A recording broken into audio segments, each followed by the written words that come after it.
Hi everyone, welcome back. Thanks for tuning in. Before we dive into today's story, I've got some exciting news. I've just launched a new YouTube channel called Soul Felt Chronicles, where I'll be sharing even more gripping tales. Make sure to check it out, show your support with a like, and hit that subscribe button. The link is in the description. Now, let's get started. That night, I made a decision. Not because I was ready, but because I couldn't take the lies anymore. It all began with small changes, things that seemed harmless at first. Emily, my wife, started staying late at work, even though she used to come home like clockwork. Suddenly, there were new friends I'd never heard of, who had somehow become the center of her social life overnight. But what really unsettled me was her eyes. They had changed. A coldness had crept into her gaze, an emotional distance I couldn't ignore. Whenever I asked about her day, her answers were vague, rushed, like she couldn't wait to end the conversation. And then there was her phone. She guarded it like it held state secrets, always face down on the table. I didn't need to be a genius to know something was wrong.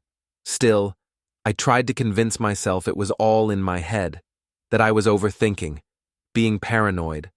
But the feeling gnawed at me relentlessly, day and night. Every smile she gave me felt forced, every kiss mechanical. I wanted to confront her, to demand the truth, but part of me was terrified of what I might find. Then came that Friday night. Emily told me she was meeting friends for dinner. Her tone was casual, almost rehearsed, as she kissed me goodbye, avoiding my eyes. The second the door shut behind her, I knew something wasn't right. I waited before pulling up the tracking app we'd installed years ago for safety reasons. My finger hovered over the screen as if pressing it would make my worst fears real. When I finally did, my heart sank. She wasn't at the restaurant she'd mentioned. Instead, her location showed she was across town at a bar known for its dim lighting and private booths. My mind raced, each thought more unbearable than the last. Was she meeting someone? Who was it? My hands trembled as I stared at the blinking red dot on my screen, taunting me with its betrayal. But instead of rushing to confront her, I chose a different path, one she would never forget. I went to our bedroom, opened the drawer, and pulled out the engagement ring I'd given her years ago, a symbol of trust, love, and commitment. Now, it was nothing but a cruel joke. I placed it in a small box and attached a note. I hope he's worth it. Then, with deliberate calm, I called a courier service. I gave them the bar's address and requested that the package be delivered to Emily personally. The courier didn't ask questions, and I offered no explanation. As I hung up, a wave of adrenaline surged through me. I wasn't sure if I was furious, heartbroken, or just numb, and so I waited. The silence of the house was oppressive, pressing down on me like a weight I could no longer bear. Every creak of the floorboards, every passing car outside made my heart leap. My eyes remained fixed on my phone, waiting for something, anything, to break the stillness. Then finally it came, a single text message. "What is this? Why would you do this? Call me." Her words were frantic, as if she was scrambling to regain control. I didn't reply. I imagined her sitting in that bar, her lover by her side, as she opened the box and read my note. I could almost hear the sharp intake of breath, see the way her face flushed with a mix of shock and shame, or maybe just anger. Moments later, my phone buzzed with an incoming call. Her name lit up on the screen. For a brief second, I considered answering. I wanted to hear her explanation, her excuses, her lies, but something inside me held back. Instead, I let it ring until it stopped. Another call came through, this time an unknown number. Against my better judgment, I answered. "Is this Jason?" a male voice asked. It was calm, almost smug. "Who's asking?" I replied, my voice sharper than I intended. "This is Mark. I believe you sent something to Emily tonight. Let's talk about this like adults. Mark. So this was the man she'd been sneaking around with. Hearing his voice made my blood boil, but I forced myself to stay composed. There's nothing to talk about, I said coldly. You've already made your choices. Now, deal with the consequences. He chuckled, a low, condescending sound that made my skin crawl. You think sending a little box changes anything? Emily and I are happy together. You're just... I hung up before he could finish. I wasn't going to let him have the satisfaction of getting under my skin. But the night wasn't over yet. Moments later, I heard the screech of tires outside. I walked to the window and pulled back the curtain just enough to see Emily's car pulling into the driveway. She got out, slamming the door behind her, and stormed toward the house. When the front door flew open, she stood there, her face flushed and her eyes blazing with fury. In her hand, she clutched the small box, the engagement ring glinting under the dim hallway light. "What the hell is this?" she demanded, her voice trembling with a mix of anger and desperation. I stood there, silent, letting her words hang in the air. For the first time, I wasn't afraid to confront her. "You tell me," I finally said, my voice calm but firm. "What does that ring mean to you now? What does our marriage mean to you?" She faltered for a moment, her expression shifting from anger to something closer to panic, but then she recovered, her tone turning defensive. "You're being ridiculous," she snapped. "Mark is just a friend. You're blowing this way out of proportion." "Am I?" I asked, stepping closer. "Because I don't think friends meet in bars and hide it from their spouses. I don't think friends laugh behind their husband's back." Her face paled, and for a moment she looked like she might cry, but instead of breaking down, she lashed out. "You're acting like a crazy person, spying on me, sending me this in public. Do you have any idea how humiliating that was?" "Good," I said, my voice rising for the first time. "Because now you know exactly how I felt every time you lied to me, every time you looked me in the eyes and pretended everything was fine." She stared at me, her mouth opening and closing as if searching for the right words. But there was nothing she could say to make this better. And then, in a moment that sealed her fate, she sneered, "You're pathetic, Jason. I deserve better than this. Better than you." Her words cut deep, but instead of breaking me, they only made me stronger.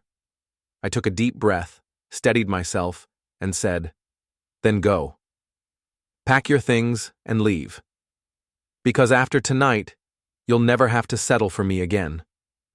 And with that, I turned and walked away, leaving her standing there in stunned silence. But this was far from the end. What happened next would take everything I thought I knew about betrayal and push it to a level I never imagined. I walked upstairs, leaving her frozen in the hallway. I needed space, distance from the venom she'd just spat at me. My mind was a whirlwind of emotions, but amidst the chaos, there was clarity. Her words, as cutting as they were, had given me the final push I needed. There was no repairing this. There was no coming back. I closed the bedroom door behind me, leaning against it for a moment to steady myself.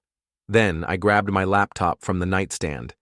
If she wanted to call me pathetic, I'd show her just how meticulous and methodical I could be.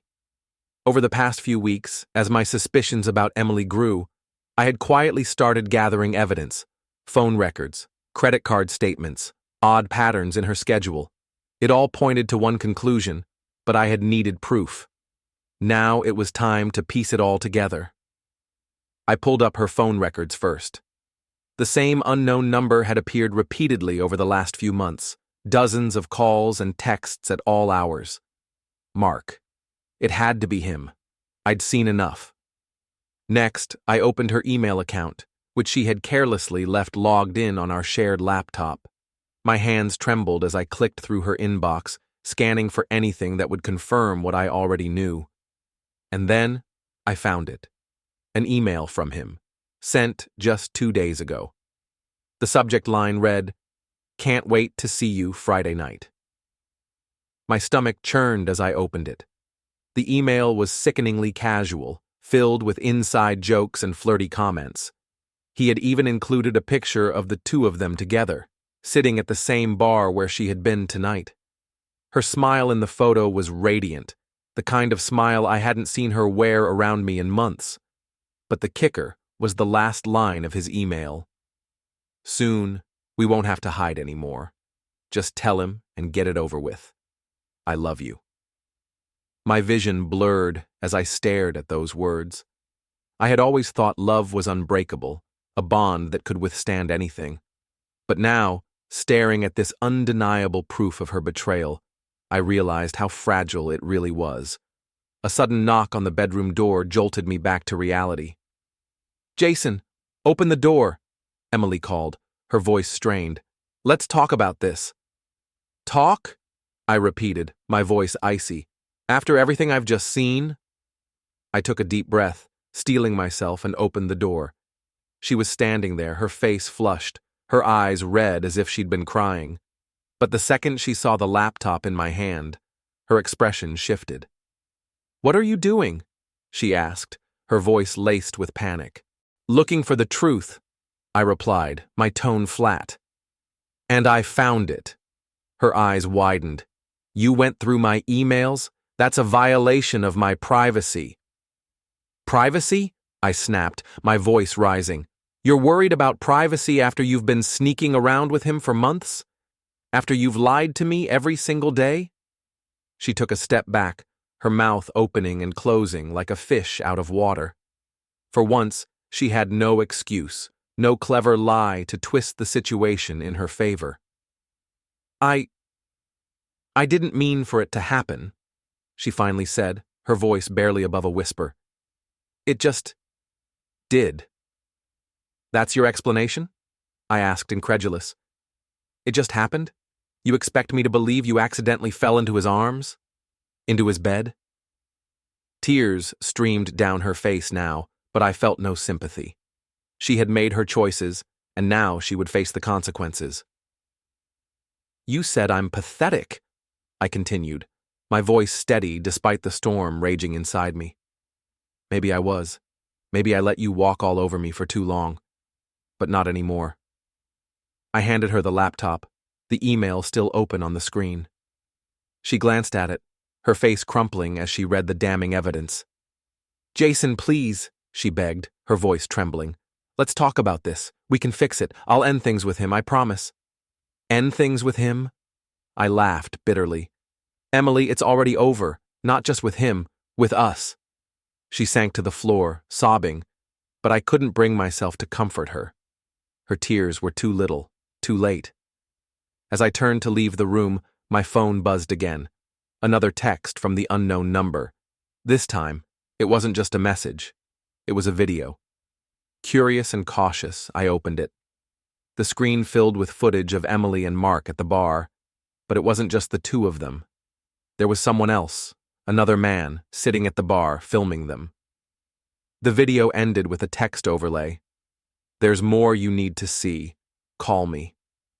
I stared at the screen, my mind racing. Who had sent this, and what was their angle? As Emily's sobs echoed through the house, I realized this was far from over. The web of lies was more tangled than I had ever imagined, and the truth was only beginning to unravel. My mind raced with questions. Who was this person?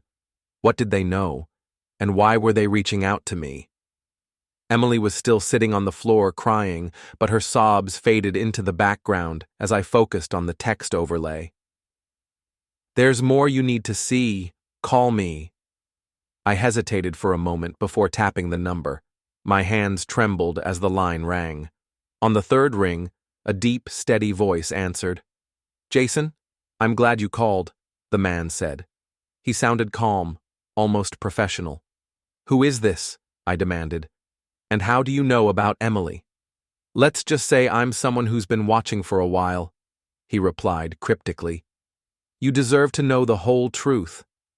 "Watching?" I snapped. "What does that mean? Are you stalking her?" "It's not what you think," he said quickly. "I'm a private investigator.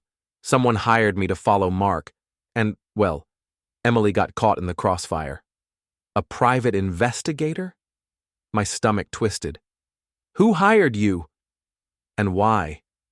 That's not something I can disclose, he said, his tone firm. But I can tell you this. Mark isn't who you think he is. He's dangerous, Jason. And Emily, she's in way over her head. I blinked, trying to make sense of his words. Dangerous? Mark, the smug, cocky guy who called me earlier, didn't exactly scream threat. Mark has a history, the man explained. A long one. He's a professional con artist. He targets married women, gains their trust, isolates them, and then bleeds them dry. Your wife isn't the first, and she won't be the last. His words hit me like a punch to the gut. Emily wasn't just cheating, she was being played. Why are you telling me this? I asked, still struggling to process everything. Because I've seen how this ends, he said grimly. Mark will take everything from her, her money, her reputation, even her safety. If you care about her, you need to act now. I let out a bitter laugh. Care about her? She's been lying to me for months. And now you expect me to swoop in and save her? Mark is methodical, the investigator warned. If he knows you're on to him, he'll come after you, your finances, your name, everything. The room seemed to spin as his words sank in. This wasn't just a marital betrayal. It was something much bigger, something darker. What do you want me to do? I asked finally. I'm sending you everything I've gathered on Mark, he said. Photos, financial records, past victims' testimonies, it's all in there. Use it however you see fit. But whatever you do, don't confront him directly. He's dangerous when cornered. Before I could respond, the call ended.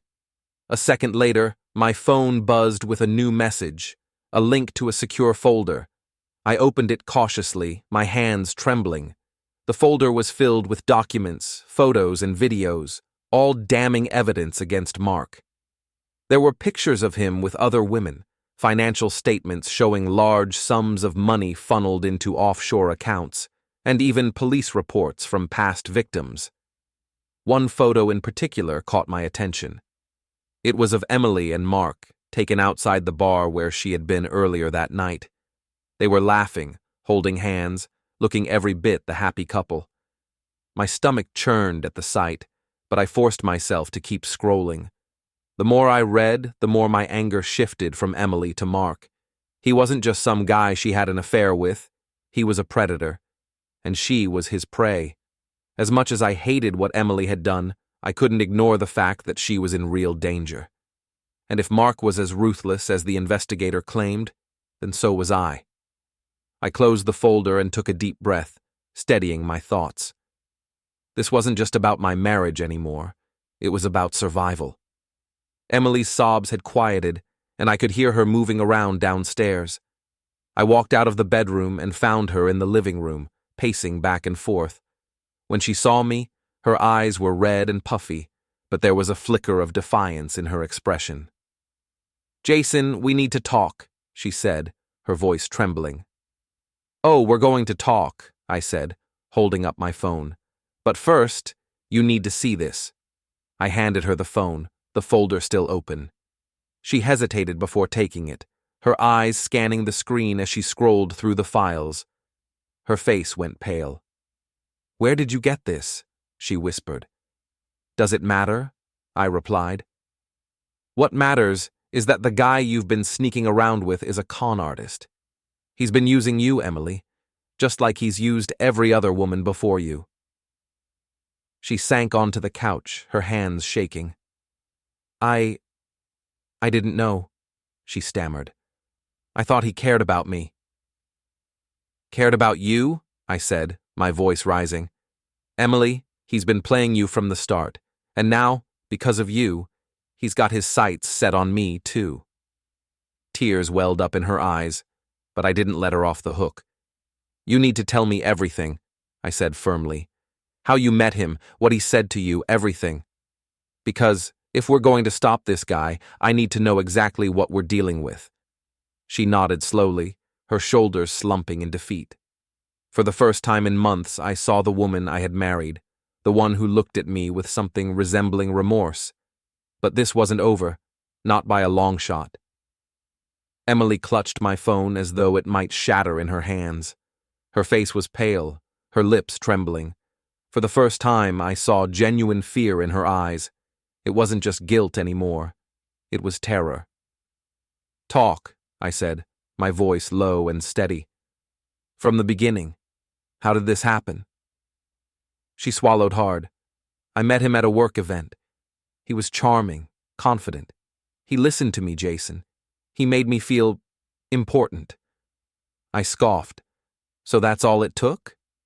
Some sweet-talking stranger, and you threw everything we had away?" "It wasn't like that," she insisted, tears streaming down her face. "At first it was just innocent. He said all the right things, made me feel like I mattered. And then it just escalated." "Escalated how?" I pressed. She hesitated, looking down at the floor. "We started meeting after work for drinks. At first, then other places. I didn't mean for it to go this far, Jason." I swear I shook my head. "You didn't mean for it to go this far?" "Emily, you were planning to leave me for him. Don't act like this was some accident." She looked up at me, desperate. "I didn't know who he really was. I thought he loved me." "You thought he loved you?" I repeated, my voice rising. "Emily, he's a professional liar.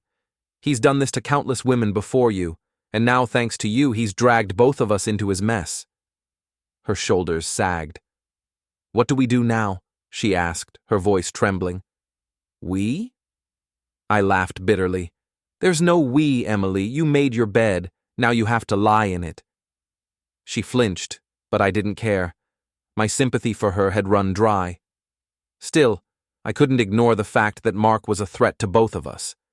I took a deep breath, reining in my emotions. "Here's what's going to happen," I said. "You're going to cut all contact with him. No calls, no texts, nothing. Do you understand me?" She nodded, hands still trembling.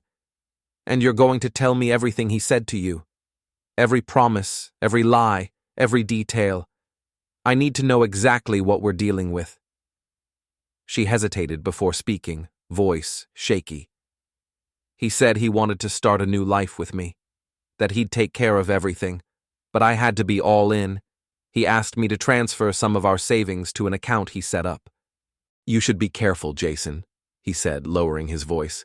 "You don't want to get involved in something you don't understand." "I understand plenty," I replied. "And I also understand that people like you thrive on deception.